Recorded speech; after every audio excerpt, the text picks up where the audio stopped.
Good evening, everyone. Welcome to the September 30th planning board meeting. We have members that are attending via Zoom, so we'll go through a roll call vote. We'll go through people who are present first. Pat, Present. Ellen, Present.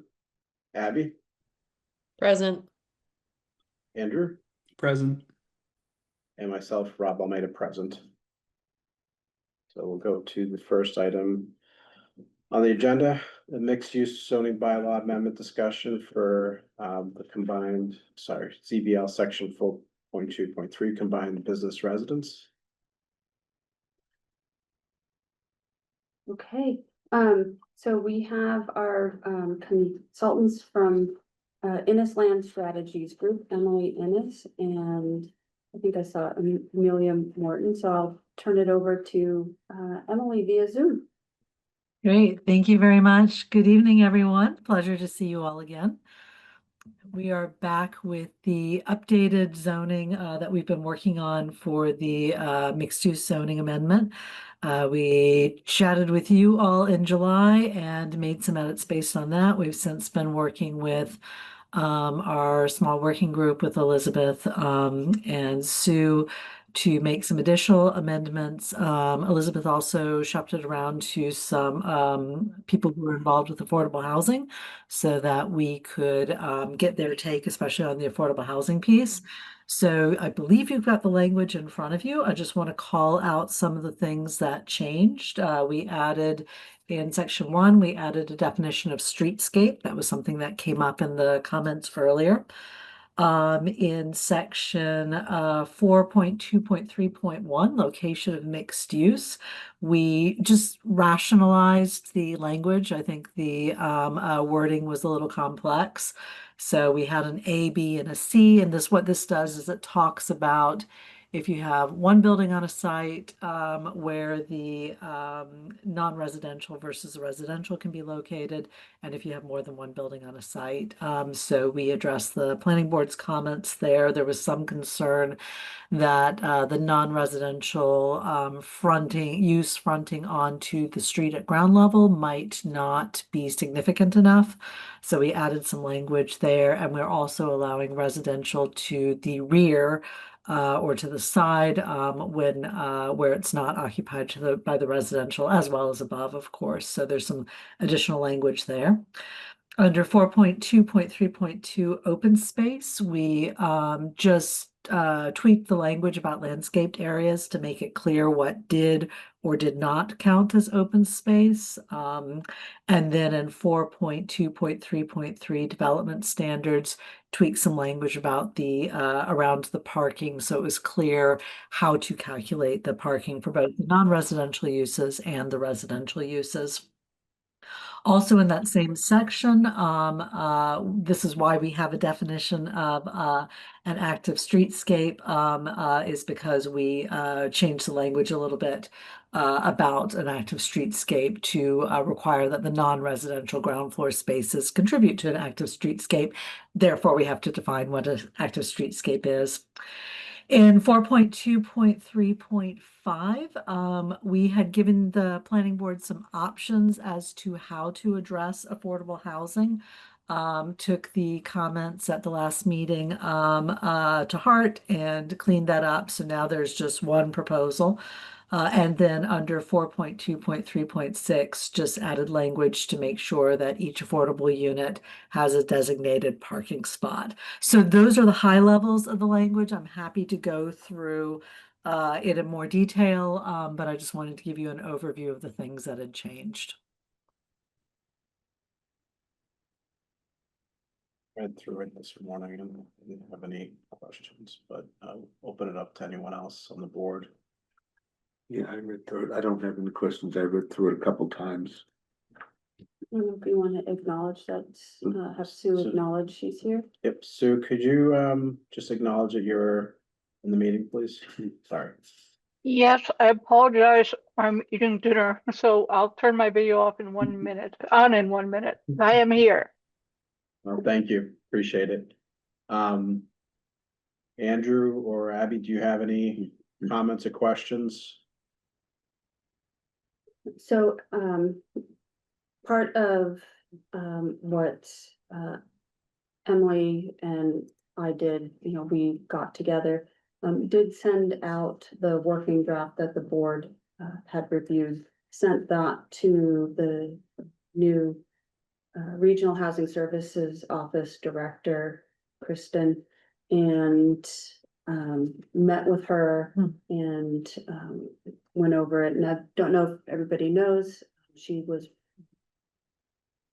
recently hired, she's been the planning director in Acton for quite a number of years. So it was actually a really good conversation because besides the affordable housing piece, she also has a really strong grasp on the zoning piece and provided additional comments to that. So at this time,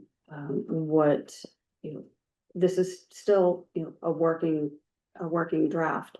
So what I'd like to recommend after talking with Kristen would be to send the working draft out to a broader group of stakeholders, the Affordable Housing Trust, the Concord Housing Development Corporation, the Concord Housing Foundation, and other key stakeholders, natural resources for the open space piece, and get another round of feedback for the board's consideration as they move forward to I'm going to say a final draft, and whether they want to move forward and have this submitted for the warrant or not. So thank you for meeting with Kristen. I think that's really a nice base from which to start to talk to our local groups. So I take it that she felt that this bylaw would align with the goals of affordable housing. So yes, she felt that based the basis for those changes, the economic feasibility analysis that was done for MBTA communities, determined that 20% affordability for just a multifamily, and the number of units, mixed use developments are a little bit financially a little bit more challenging. But she felt that as written, it still was feasible to move forward with. Somebody would be able to move forward with a proposal that would still work. Would work financially for them. Her other comments dealt with really streamlining. The previous working version had different options. Some of them were just a little bit more confusing. So we talked about just how to make it a little more streamlined and I'm going to say implementable, because part of every zoning bylaw amendment is on paper the words look great, but in practice, is the building commissioner going to be able to enforce it, interpret it, and is a project going to be able to move forward with the language? So right now, because it's still a working draft, getting the input from the housing groups and the Natural Resources Commission, they're going to kind of how Kristen looked at it from a planning director, housing advocate phase. They're going to really get into the weeds, and I'm actually really interested in see what the Housing Development Corporation, what their comments are, because they actually do finance and housing projects. So, and then the same thing with the open space. It's great. I think we have public comment. Ms. Savoy.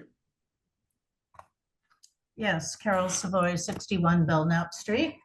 I want to express concern that the proposed mixed-use zoning amendment, especially when paired with the joint parking article, takes Concord in the wrong direction. On paper, these may look like minor adjustments, but in practice, they open the door to much larger, denser developments in our village centers. We all agree Concord needs affordable housing, but this bylaw does not require any below market units unless a project has more than 10 units, an obvious loophole that developers can sidestep by building just under that threshold. That doesn't deliver the affordability our community needs.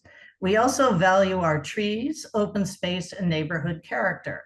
Yet this amendment reduces open space, increases building height and bulk, and even allows greater density behind the first floor of buildings. That leaves little room for stormwater management, green buffers, or even basics like delivery, trash pickup, and loading areas. Parking is another major issue. The requirement is being cut from 2 spaces per 2-bedroom unit to 1.5 spaces. On top of that, the joint parking article will let developers offload their parking obligations onto neighboring lots or shared facilities. In reality, that means more cars on our downtown streets, more competition for already scarce spaces, and even greater pressure on small businesses we're trying to support. And we cannot forget about the broader context. Concord is already managing unprecedented growth. Zoning for potentially more than 1,100 MBTA units has been approved in our village centers.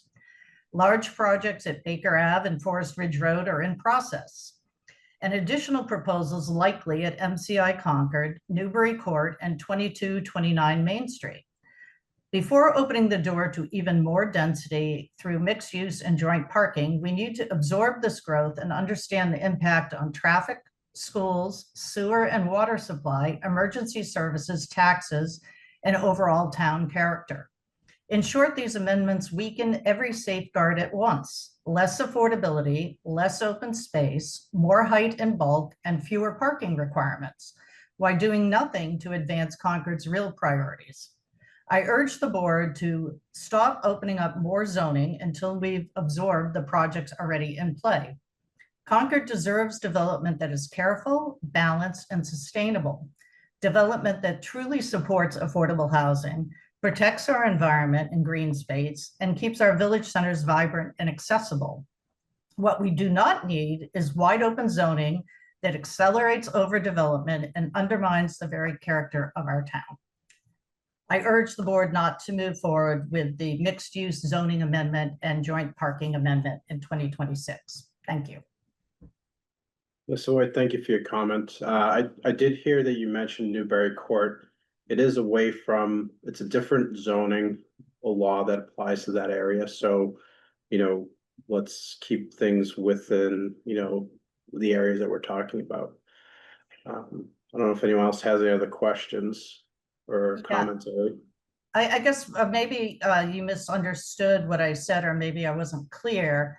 I was saying we're just having a lot of growth in town, not, we have the MBTA coming in the village centers, then we have the 240Bs that are already coming, and then we have MCI, Newbury Court, and 2229 Main Street. So what I'm saying is there's a whole lot of development that is going to provide housing throughout town, not necessarily all of it in the village center, but a lot of development, significant development that's going to affect everything. So let's see how that gets absorbed and developed before we open more zoning in the village centers that is just going to add to, roughly, 3,000 new units that we already have that have been approved in process. That's what I meant. I understand that they're in different places. What I'm saying is it's a lot of development to absorb. It's a lot of potential development where a lot of projects have not been greenlit. The MBTA zoning is not even solidified yet at this point. So it hasn't opened up any projects at this point. So just want to take that into consideration as well. So anyone else? But I believe we had this conversation before, and Elizabeth said that even though you have to go back to the state and get it approved, that the zoning has already passed. It passed last year in town meeting. It passed, the zoning passed, yes, there are no MBTA projects.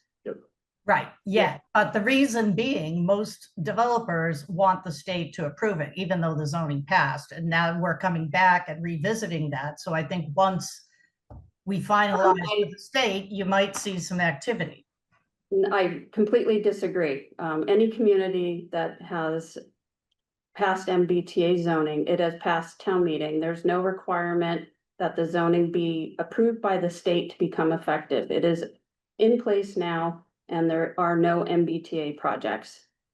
Yet. They will come.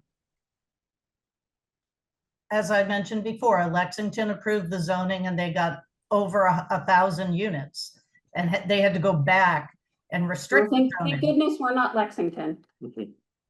Well, you know, we're right next to Lexington, so I would assume something is coming. Okay, thank you for your comments. I don't see any other public comment here, so. Moving on to the next agenda item. Thank you, Emily. Thank you, Amelia, and the next round, I imagine probably a month from now. Some of the other boards and committee, they don't meet, they only meet once a month, so hopefully we'll get in their schedule. I don't know if we'll get something by the October 21st meeting, but that's what we'll shoot for if possible. Great. Well, we will see you soon once we've seen the comments and chatted with you about them. Thank you very much for this evening. Thank you, Emma. Thank you. All right, moving on to the next item here. The definitive subdivision public hearing in accordance with provisions of Mass General Law, Chapter 41, Section 81T, and the Town of Concord subdivision rules and regulations to review the definitive subdivision plan application of 874 Barrett's Mill Road LLC for improvement of a new roadway and the creation of 4 new building lots at 874 Barrett's Mill Road, parcel 1994. So. And I believe we have the applicant's engineer, Michael Novak. Yes, Good evening. thank you, Mr. Chair. Thank you, Elizabeth. We're hoping to keep this kind of brief. We just wanted to run a few things by the board and have a quick discussion. And really, we're looking for guidance. And if it makes sense, I could share just a quick plan just to refresh everybody's memory before I dive in, or I can just jump right in, whatever the board would prefer. I'd love to see it. Yeah, I would like to see. Sure, Hang on sure. one second. I gotta. You let me know when. We're all Uh, set. All right, bear with me one moment, and then we'll bring the plan up. I don't know if I mentioned last time, the town had to lock down our Zoom permissions Oh, yeah. because of Zoom bombing. So. If you could let me know when everyone can see. Yep, that's. Okay, You can great. make it a little bigger. sure, I can do that. Can. So just to orientate everyone again, this is Barrett's Mill. We have a 53-foot frontage section that we're bringing our proposed road in. And we're proposing a 4-lot subdivision, 1, 2, 3, 4, with a cul-de-sac at the end. 4 single-family houses, if you'll recall, where we have resource areas on all 3 sides. You can see the wetland edge here, and along here as well, and it actually runs through some of the tree line. Oops, sorry about that. Oop, mouse is very sensitive tonight. So the main reason we're here, well, I should back up a second. Since we initially presented to you, we've done a lot of work to address a lot of the comments received by the planning staff and engineering. We have done additional soil testing witnessed by engineering on site. We feel as though we're getting very close to being able to address all the comments. One of the sticking points comes in one of the waiver requests, actually 2 of the waiver requests. And that would be the waiving of the sidewalk requirement and the pavement width. And the reason we're really here to kind of get some guidance is that the fire department submitted a memo on September 22nd I'm hoping everyone had a chance to see that, but the gist of it was they gave us three options, and all three options kind of affect the overall design and drainage mitigation. So we were hoping we could come here to kind of get steered in the right direction or a direction, keeping in mind again the resource areas on all three sides. The request from the Conservation Commission is to minimize the impervious. So we have an option of a couple different options. We have an option out there of an 18-foot pavement width for the entrance road, and then a 20-foot in the cul-de-sac.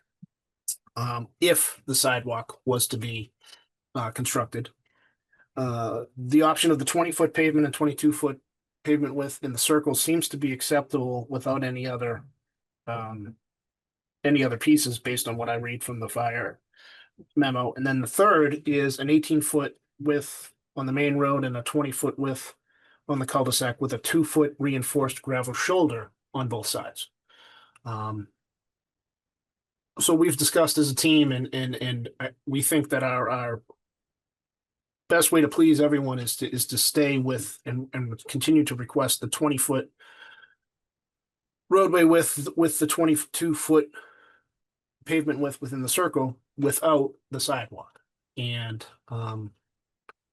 but with the fire memo being out there for everyone to see, we were hoping we could have a discussion and feel confident as to which way the board would prefer to see the plans. So that's the gist of why we're here. I'm happy to answer any other questions or talk about anything else, but once we nail all this down, we'll be turning hopefully final plans or at least revised plans addressing all the comments back into all departments ASAP. So with that, I'll give it back to the board for any questions. I have a question. Yes. So I understand that NRC would like to reduce the impervious surface. And you've said that they would like that. The fire department is kind of requesting more impervious surface, if I understand it correctly. So the fire department, is perfectly happy with 20-foot roadway and a 22-foot cul-de-sac and no sidewalk. Okay, They're, they can go down to, an 18-foot paved roadway, 20-foot cul-de-sac, if there's 2-foot reinforced shoulders for pedestrian to walk. no, it allows them, if they had to, if there was something, they can actually drive Oh, okay. up onto that 2 feet to get around something. Okay, Or 18 feet, if the board does not waive the requirement for a sidewalk, a sidewalk on one side, next to the curb, they can actually drive, up over the curb and on the sidewalk if they had to. So it's, those three options. I have the natural resources director, has been out for the last 2 weeks, so I haven't able to touch base with her and the commission. Correct me if I'm wrong, Michael, I think the last NRC meeting, the public hearing is continued.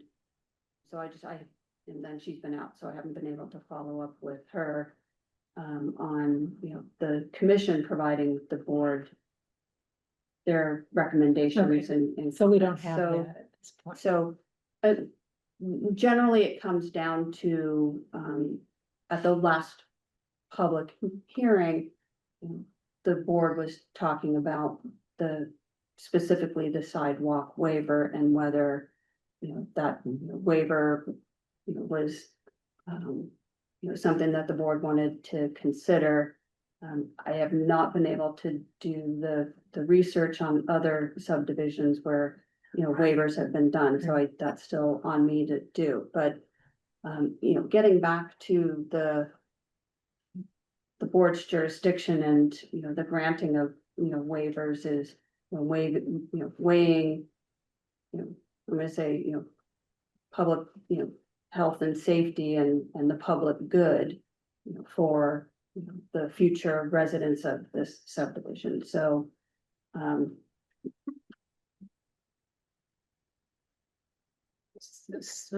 Didn't we talk about a sidewalk on one side of the road, or am I imagining that? no, it's only on one side. Right, Yeah. that's, okay. And would that be part of the 2 foot? If we wanted to reduce it, that the fire engines could drive on, or, But you would not need a 2-foot shoulder, if you had a sidewalk on one side. okay, And it could still be an 18-foot roadway? Yes. 18-foot roadway, 2-foot sidewalk. No, not a 2-foot sidewalk. Sidewalks have to be. like 4 feet or. Oh, 4 feet, feet. Yeah, Oh, okay, yeah, okay, that's So important. one way or another, they would have same amount of right. surface. Sorry, General surface, right. Sue, see your hand up. Yes, of course, it's too bad we don't have the research yet, but everything takes a great deal of time. So far, and the applicant is looking for our guidance. So far, lacking any precedents, and even if we have precedents from many years ago of subdivisions lacking sidewalks, well, people didn't tend to build a lot of sidewalks before people were thinking in our peak car era.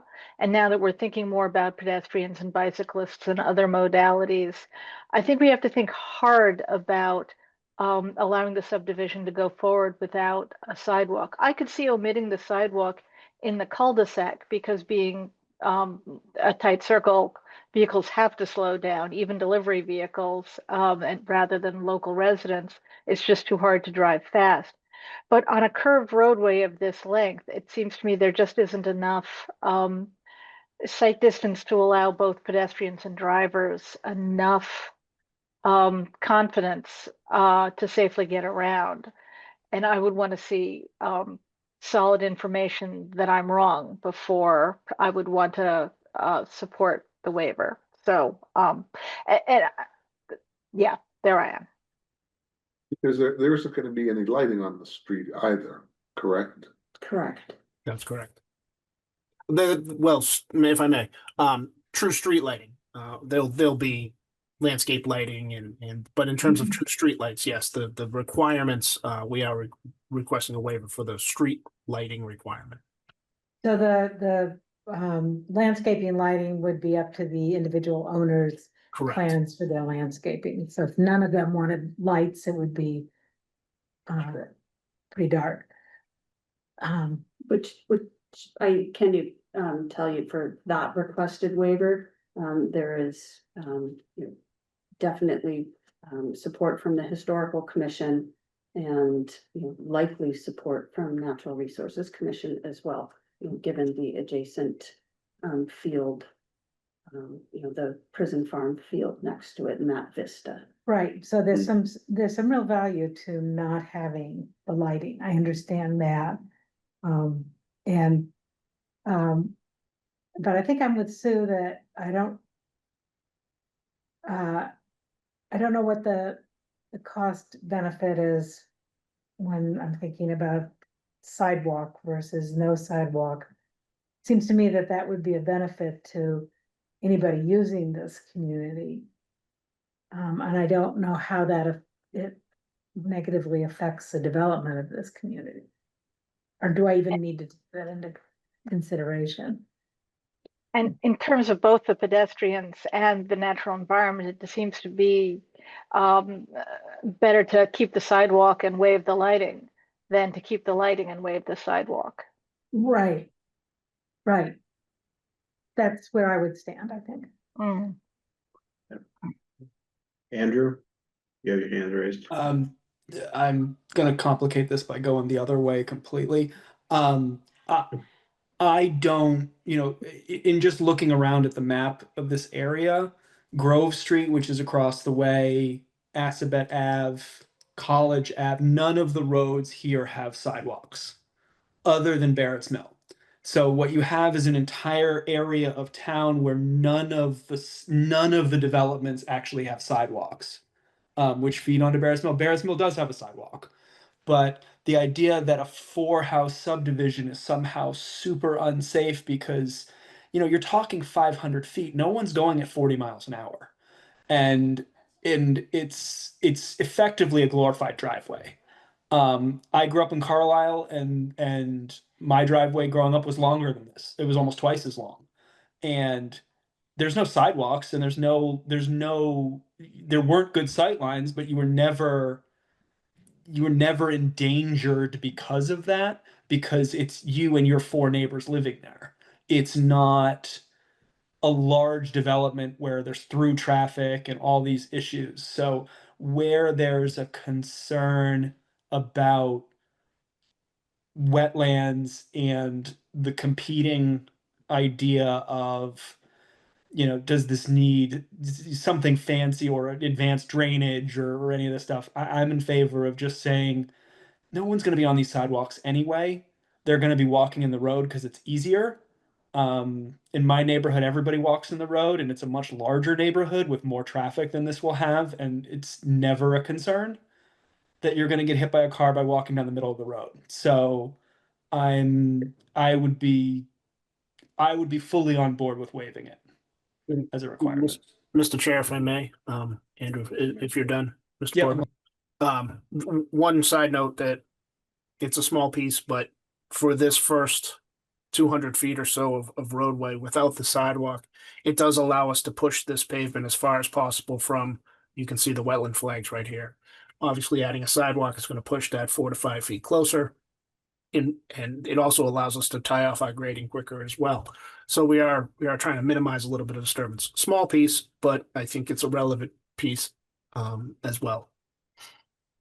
My other question, I looked through the drawings, but I might have missed it just looking through it. Do you have any plans to put any signage up? I know it's signs, signs are just signs, but it's just, for speed and whatnot. I know it could be a private way essentially, right? Yes, so, a local road like this, the, speed limit's 25. Yeah. 25. Yeah, it's designed for 25. So, I mean, that's not like really gonna do anything having that signage up, but I don't know. And could I clarify, are you asking in terms of like a speed limit sign?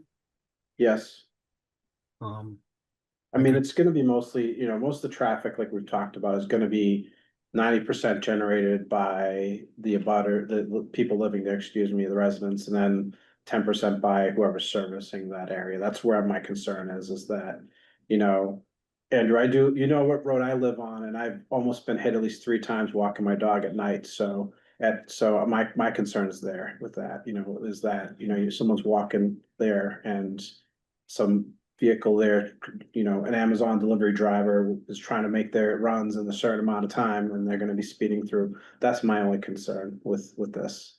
But I'm fine with the no sidewalk, but I wish there was a different, without the lighting, that's my concern.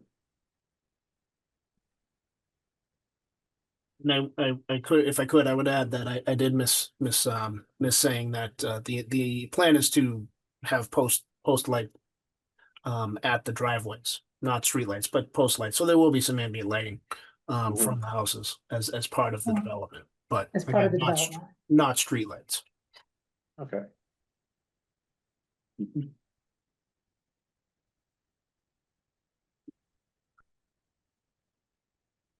And see if Abby has anything. Yep. Abby's trying to stay away from this one. No, I think I mean, I think the discussion has been, all the points that I would have raised.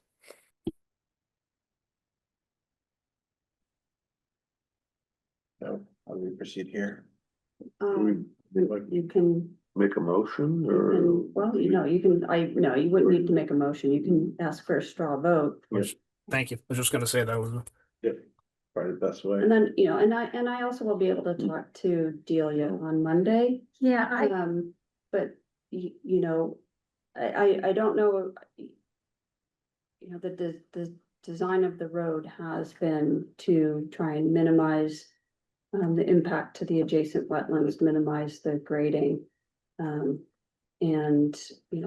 I will probably be able to, look into the previous subdivision and waivers, over the next couple of days.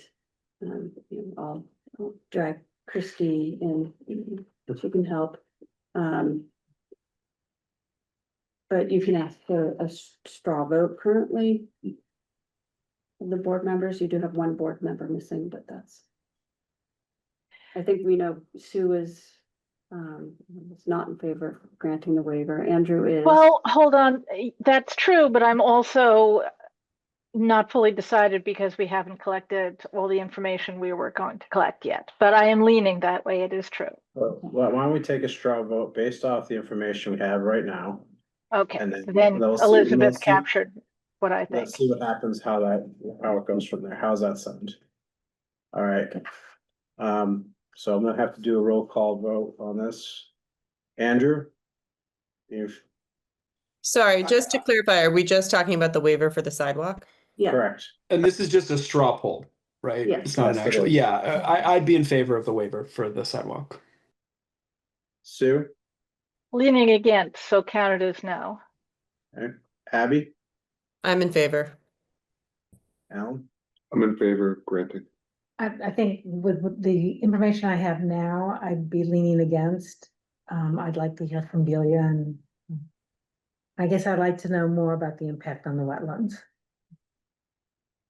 I'm leaning yes. I'm gonna say yes with this because my one concern is just the lighting in the one section, but I think, it's the people are gonna move in there, they're gonna realize what type of roadway they're gonna have there.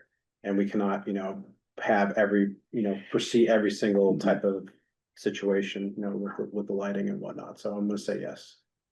yes, So, to the waiver. yes.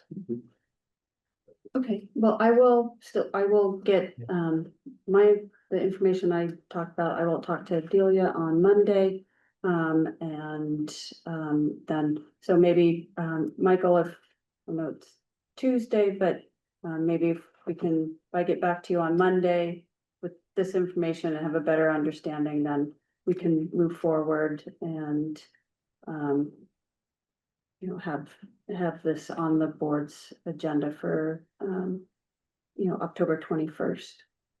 Yeah, I would appreciate that. Thank you. That's helpful. And thank you, board members. We appreciate the discussion. And we'll regroup with planning staff and Elizabeth and make sure that we're all on the same page when we come back to you. Thank you, Michael. Thank you. Appreciate the evening. time. So do you need a motion and a second to continue the public hearing to October 21st So moved. at Heather, what did we say? 7:10. 7:10. So can I get a motion? So moved. No, need a motion. Oh, what's a motion? Move to continue the public Moved hearing. it, well, what she said. All right, I'm sorry. Yes, of course I know what a motion is. But yes, move to continue till October 21st at 7 PM, 7:10. 7:10 PM. Should I get a second? Second. Roll call, we'll have to do a roll call vote again. Sue, Yes, Abby, Aye. Andrew, Yes. Alan, Yes. Yep. myself a yes. Thank you. Thank you. Thank you. So the next item on your agenda is the public hearing for Garrison Road definitive subdivision plan. We had an issue with the notification to abutters, so at this point, the board would just need to open the public hearing and then somebody would move to continue the public hearing without discussion to October 21st at 7:05. All right, here we go. So the definitive subdivision hearing in accordance with provisions of Mass General Law, Chapter 41, Section 81T. The Town of Concord subdivision rules and regulations to review the definitive subdivision plan. Application of Bentley Building Corp. For improvement of a new roadway and for the creation of 2 new building lots of 4B Garrison Road. And 65X Bedford Street parcels and numbers 1091-1-5 and 1092. Could I get a motion to continue the public meeting, public hearing to October 21st. Sure, okay, go ahead. No, go ahead. Let Alan have his crack at No, the it's. one. I make a motion that we continue the public hearing to 21 October. 7:05. 7:05. Could I get a second for? Second, All right. So again, roll call vote. Andrew, Yes. Sue, I, Abby, Aye. Alan, Yes. yes. and myself a yes. All right, so Yes. Did you have any questions? you're fine, you can ask questions. We got public comments, so you can take, we have 3 minutes, you can use 3 minutes. So what was the, like, the business address at this meeting? I kind of got like the gist of it, but, what would you directly addressing? So the first item, the board is discussing a potential zoning bylaw amendment to the combined business residence zoning, which allows for mixed-use developments, commercial and residential, in some of our business districts. And about the sidewalk, is it? The second item is, it's called a definitive subdivision plan. It's where you have an undeveloped piece of property where somebody wants to put in a new roadway and create new house lots. So the planning board has the jurisdiction under the state subdivision control law for the laying out of new roads and lots in the town. Start with the definitive one. Definitive subdivision plan. So that's to lay out a new road and new building lots. So, We're discussing whether or not to add a sidewalk. so, the board has subdivision rules and regulations. And that lays out when you want to build a new road, how wide the road has to be, whether there's a sidewalk, whether street lights, street trees. And a developer can come in and propose a roadway that meets all those requirements. Or for certain reasons, they can request a waiver to some of those requirements. So in the case of the Barrett's Mill Road project that the board was discussing, the developer would like to not have to build a sidewalk to allow better protection to an adjacent wetland. Okay. Thank you. You're very welcome. Thank you very much. Thank you. Good luck. Anyone else? There's no one here in the room besides the planning board members. Anyone online with any public comment? I will say for Andrew, Abby, and Sue, that was a young man from the school fulfilling one of his requirements that he come and observe a government meeting. And he picked the planning board. yay! Yeah. Exactly. That's why I indulged. We had to. Anyways, so moving on to item 2 in administrative business, potential MBTA communities overlay district map amendment discussion. So included in the board's packet was the 2 options that the board asked our GIS team to look at. And that was including Concord Green in sub-district 4. And including Concord Green in sub-district 4 and deleting, I think it's sub-district 5. And so in your agenda memo, both options would bring the town in compliance with the requirements from the state. our GIS analyst did look at the possibility of by adding Concord Green, the board could remove sub-district 1, 2, or 3 instead of 5, if they so choose. And still be in compliance.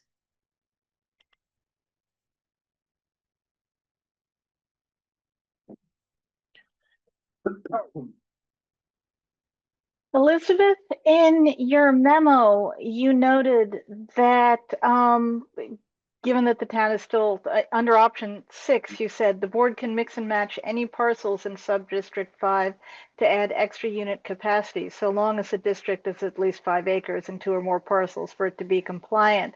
Now, in that proposal, we were 23 units of capacity over the minimum, which strikes me as very close to the line in case the state should come back and say, oh, well, you know, you had to round your road widths up, or you had to remove areas taken up by fire plugs, or heaven only knows what minor difference they could make. So it makes me wonder about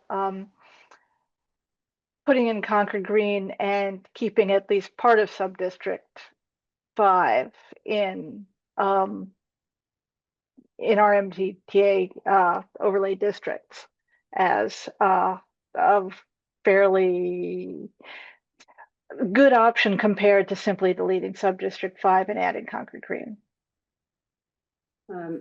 So, just adding, Concord Green and keeping sub-district 5, the compliance model has the unit capacity at 480 units over. And again, that's going back on if, the whole premise is the GIS compliance model is assuming that there's nothing built there. What Right. would be the capacity? Right, well, what could you do? So the likelihood, Cross Point has just been developed, the likelihood that they're, gonna add a, second story. It's currently, that's probably not gonna happen. Dunkin' Donuts just got redeveloped. That's likely not gonna happen. The redevelopment of the hotel site is limited by capacity, that there's no sewer to the site. So that whole front area in front of that building is their on-site septic system. So the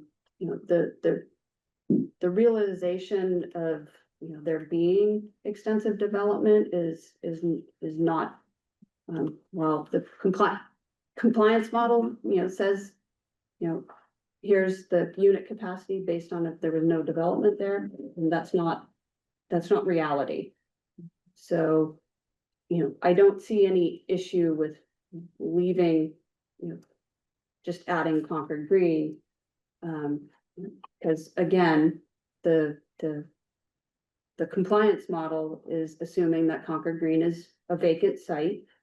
But the reality is that the owners, I can't remember how many units are in Concord Green, but all of the owners of Concord Green are not going to come together and agree to bulldoze every unit and build a denser development. Right. So I don't see an issue with just adding Concord Green being in compliance and being done. I think the option to remove sub-district 1, 2, or 3 is not the right direction. It upends that that equality issue of having some potential, again, Concord Lumber or Concord Oil, basing it on the fact that the GIS compliance model assumes there's nothing there. Yeah. So it's, the the development potential for the site, that, you know, it has some potential, but it's, you know, it's not much. But, you know, it would be, you know, maybe a smaller project, and it might be something that happens at Concord Oil. So, and sub-district 3, you have, you know, Everett Gardens. You know, is there plans to redevelop Everett Gardens? No. But even if there were, you know, how many units are there now and what the potential is under the MBTA communities?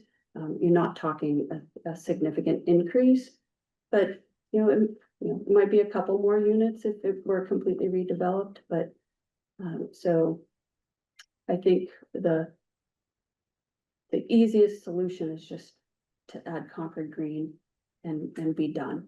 And I don't know why we would take out, I don't see any compelling reason to even think about taking out 1 and 5. No, Or was it? one, 2, or Two. 1, 2 or 3. 1, 2, or 3, yeah.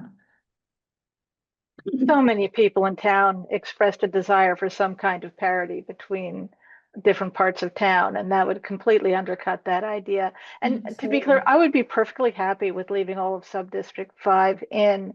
Its development potential for residential is really rather small, given the recent redevelopment, and the Best Western seems like the only one subject even likely to be redeveloped anytime soon. And there's just, like Elizabeth says, not room for much on that site. Some, yes, not nothing. So when I brought this up at the last meeting, it was in part because the 3 we'd seen before, the 4 examples, were all pulling just sub-districts 1, 2, like poking at it a little bit. But where a lot of the public comments, at least I heard the last time we went through this, were, why aren't we going further with this? Not a concern about that we're going too far with, you know, that you know, there was a concern we should have done as much as we humanly could to rezone things for denser development within the town. Why are we only looking at select parcels? Why aren't we including, you know, Crosby's? Why aren't we doing this? And it's part because it's a compliance model. It's not necessarily a tool to reshape town. Whereas here, I think we would actually get more resistance trying to pull anything out, especially if it doesn't change the answer. So my take is, yeah, you could pick and choose which ones you wanted to pull out, but I think there's going to be less support for it if you're pulling any potential away, as opposed to just adding something in and saying, hey, we just needed to add this to comply. I think people will understand that, especially where it's just increasing the size of the squares on the map. That's, yeah, my take. Particularly by adding in Concord Green, which nobody is tearing Concord Green down to rebuild it under MBTA communities. That it would make absolutely no financial sense of any kind whatsoever. It's just to dot our I's and cross our T's, yeah, to make the state happy. Abby, do you have anything to add? Nope, I agree. I think that, yeah, that's the way to go. I mean, Okay, so at this point, what I will do is move forward, finalize the draft warrant, you know, which will also include, you know, updating the overlay district map, and then have that on the board's agenda. And then again, you know, I think it would be helpful to if I can reach out to different people I know who live in Concord Green, and, you know, offer to, you know, meet. I think they probably have board meetings or something, and and meet with them and, you know, go over, you know, the facts and the reality of, you know, again, just because something is zoned for something doesn't mean that it's going to happen. And the likelihood of every owner in Concord Green saying, yeah, we all agree, let's tear down Concord Green and rebuild something, you know, is not going to happen. So So I will move forward with reaching out to a couple of people I know who live there and then this will just continue, with the board and conversations. Moving on to item 3. Potential limited business district number 1 height zoning bylaw amendment discussion. Okay, so speaking of MBTA Communities Subdistrict number 5, which is also limited business district number 1, the height limit there is 25 feet. Now, in the vast majority of our zoning districts, the height limit is 35 feet, and that makes it possible to build a 3-story building. But in this district, it's only 25 feet, and we'll never be sure, but I think that's a major reason why Cross Point is a single-story building. Nobody wants to put in an elevator just for 2 stories, and it was a loss for the town in terms of sustainability by promoting sprawl, and also a loss for the town in terms of economic viability because it's only a 1-story building there, and it might have had either more businesses or it might have had businesses with housing above, which has all the benefits which we well know. We don't know what's going to happen with the Best Western or the other 2 parcels, which, while humming along perfectly fine, may be redeveloped relatively a lot sooner than the 2 that were just redeveloped. This strikes me as an opportune time, if really rather a couple of years too late, to raise the height limit to 35 feet to be in line with other districts. We do have a few districts with a higher height than 35 feet. And I thought about suggesting that, but really I think keeping it in line with other districts, both business districts, industrial residential districts, the majority of districts in town seems like a good idea. There's a couple of other spots where the building height is lower than 35 feet, but those are places where it doesn't even matter because nothing's going to change there anyhow. So another implication of this is, particularly if we move forward with and if the town adopts the proposed mixed use zoning, it would make it actually possible to rebuild in that parcel as combined business residents. And that would help our, compared to an MBTA communities development of 100% residential, it would be better for our town's tax base by keeping some commercial in that area, in addition to developing some residential. And for anyone who thinks housing is growing too quickly, it would be slightly less housing that way. For anyone who wants to balance our tax base, incentivizing commercial a little bit more would help with that. Of course, anyone would be perfectly in their rights who owns the property to build a 1-story building or just to keep the existing building as it is. At any rate, this strikes me as a really nice time to make this one change. The first question that came to my mind was, what was the rationale for that district to be 25 feet? Does anybody I know? don't. No, but I don't know. just I mean- lost in the annals of time. Oh, no, Oh. we, I'd have to find out when, that district got adopted. And then, remarkably enough, we have all of the town meeting, proposals, and even before town meeting presentations were done on an overhead projector with colored, transparencies.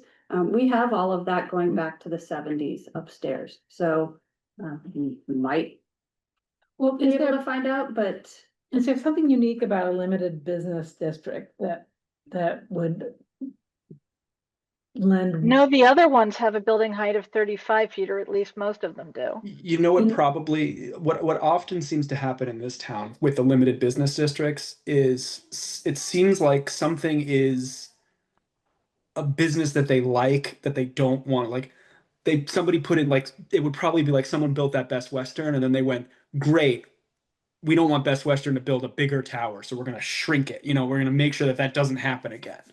Or, you know, it seems like these limited business districts are very specific like that, which are I odd. also wonder, with it being next to the highway, you had a lot of feeling in some earlier decades that, well, next to a highway, you should have these low buildings for a long view, California style sprawl. But I Yeah, couldn't I say mean, for sure. we could hypothesize all night. I just was curious. I can do a Well, little, I don't want you to go up and crawl through no, transparency.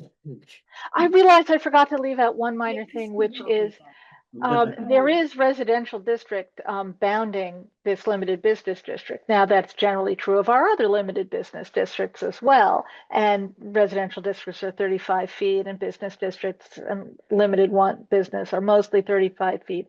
But just in case somebody is thinking, oh my gosh, I don't want a residential property to get jammed up against something that's suddenly 3 stories like everywhere else in town, all the residential is pushed away from LB1 by the Assabet River, the wetlands around the river, and some Concord Conservation Land Trust land. So it would be pretty far away regardless.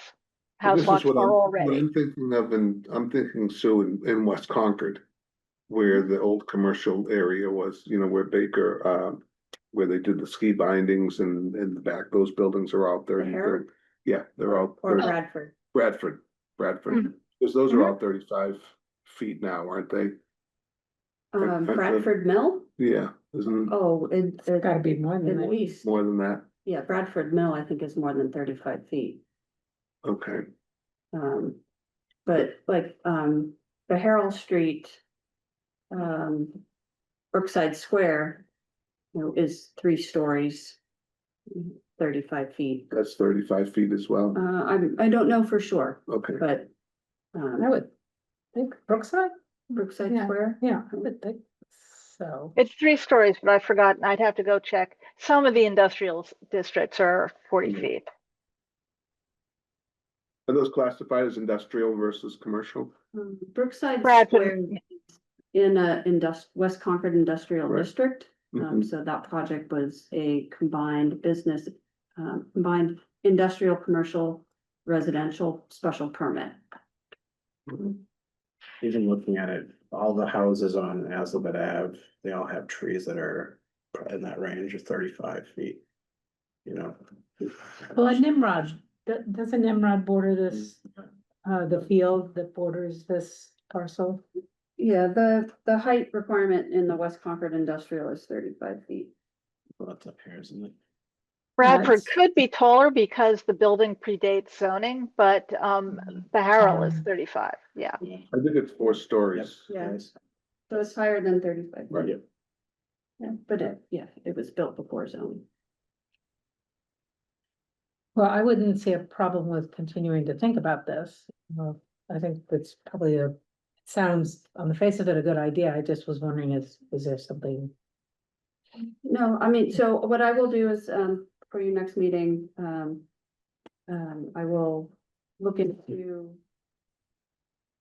why the height requirement in limited business 1 district is, you know, the way it is, but to, you know, to Sue's comment, you would not be able to do, you could do a limited business district, probably like the size of Elm Street.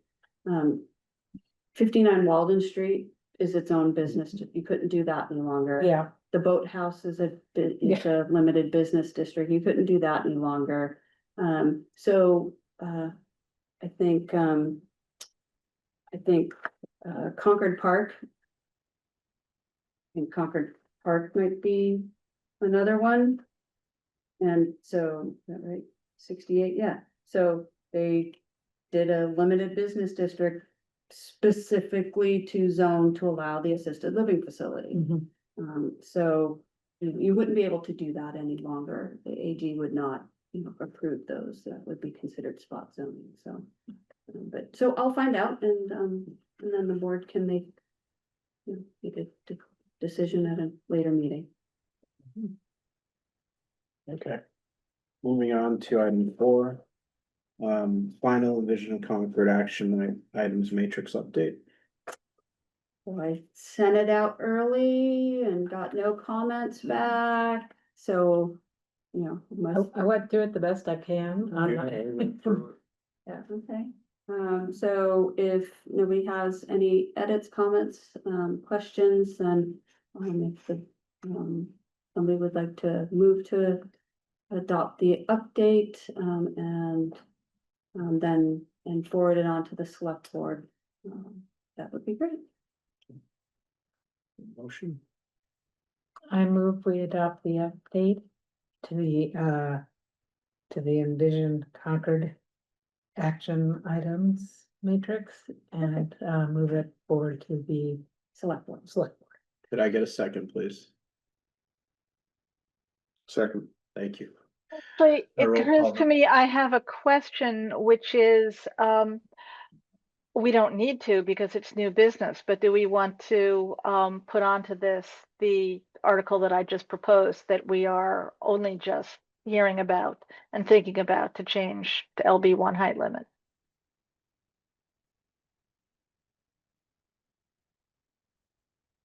Sure. I mean, I can. I mean, you could, Yeah. I can add it, it's, you know, it's gonna be somewhere, you know, one of the, or a couple of them that are, as far as the economic vitality. I can add that. yeah, and it's, we're just discussing it. We haven't decided. Yeah, I think Right, it's a that's- goal, not an action item. Yeah, Okay, I can add that and then send it along to the select board. okay. Do I have to make, do we have to amend? No, that's okay, I got it. Got it. Okay. You do need to vote. Okay. Roll call vote. Sue, Aye. Andrew, Yes. Abby, Aye. Alan, Yes. Pat, Yes, myself, a yes. All right. Moving on to item 5. Planning Board Division, Town Planner updates. Maybe something? Is this something? I'm trying to think if I have any updates. I don't have any updates on the top of my head. With the land use working group, it's just there's a lot of things going on regarding just site visits. There's been a team who's gone to pretty much every public building here in town. It also has gone to MCI and 229, just trying to come up with some solutions to, or suggestions to the, you know, fire, police and public works, and also looking at consolidating town buildings, and we're looking at different options. You know, some of it's gonna be, you know, moving people, suggesting them move people around, and then freeing up some of those buildings to, you know, for sale, for other uses, you know. Or renovation or. Renovation, depending, I mean, I'm only on the public works group, there's 3 different subgroups within it, so. I think that one's gonna be a hard nugget to crack personally, with all the different people spread around town. But, you know, at least they're trying, we'll see what comes of it. That's all I have. I have nothing. I'm not hip enough. All right, I have some overlap with what Rob said on MCI Concord. Boy, it's quite the juggling act to try to figure out what's going on there between the rotary not being redesigned, the location not being known, how much room will need to be taken up for wastewater treatment, assuming that moves forward. This interesting things Public Works have to say about reusing old sand pits there for some additional wastewater capacity, how that reduces the available land for other uses on the property. That's also a big job for those hardworking people. but I hate to say that wastewater plant's gonna drive a lot of things. Mhm. Well, me too, but you know, we need the capacity. So what? No, we do. I mean, and you know, I met with Alan a while ago and, you know, it kind of opened my eyes to the situation in town. So it's definitely, you know, needed. It's not gonna come without cost. That's the challenge, right? That, you know, so. Anyone else? All right, let's move to, does anyone have any comments on the draft meeting minutes from June 17th? Yes. Yes. Yeah, Sue provided comments, which I can share my screen and just quickly run through. Sorry, I provided them at the last minute. I just couldn't get to it earlier. No worries. And let me, It was almost all just minor clarifications. is that, can people see? Yeah. Okay, so just forgot to capitalize town. Clarifying, mixed use zoning called combined business residence, 25% of units to be affordable units. So just clarifying that sentence, incentives to encourage mixed use projects. We incentivize and encourage projects. We don't incentivize or encourage bylaws. So, fixing that. Workshops planned as the planning board moves toward drafting, it's not the town, it's the board. And adding, defining active uses that contribute to a lively streetscape. And, or public art, rather than limiting it strictly to retail. Clarifying that statement, I think, added quotes around form factor. Threw in a comma. Threw in a comma. It's form-based code, not component. Half mile I was radius. actually sure what Mr. Andrews said. I think I got it right, but this is the one thing that is not simple rewording. No, he had a question about the half mile radius around the Okay. MBT station, yeah. Okay. And then, down the board request example of successful mixed use zoning from other communities. Which Emily provided. So those are Sue's edits. Anyone else have any edits? No. Could I get a motion to approve the meeting minutes as amended? Sure, I move to approve the meeting minutes as amended. For June 17th? Oh, I'm sorry, June 17th, yes. Thank you. Second, All right, roll call vote, please. Andrew, Yes.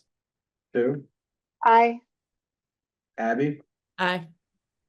Alan, Yes. Pat, yes. myself, a yes. And with that, thank you. We'll adjourn the meeting and have a good evening.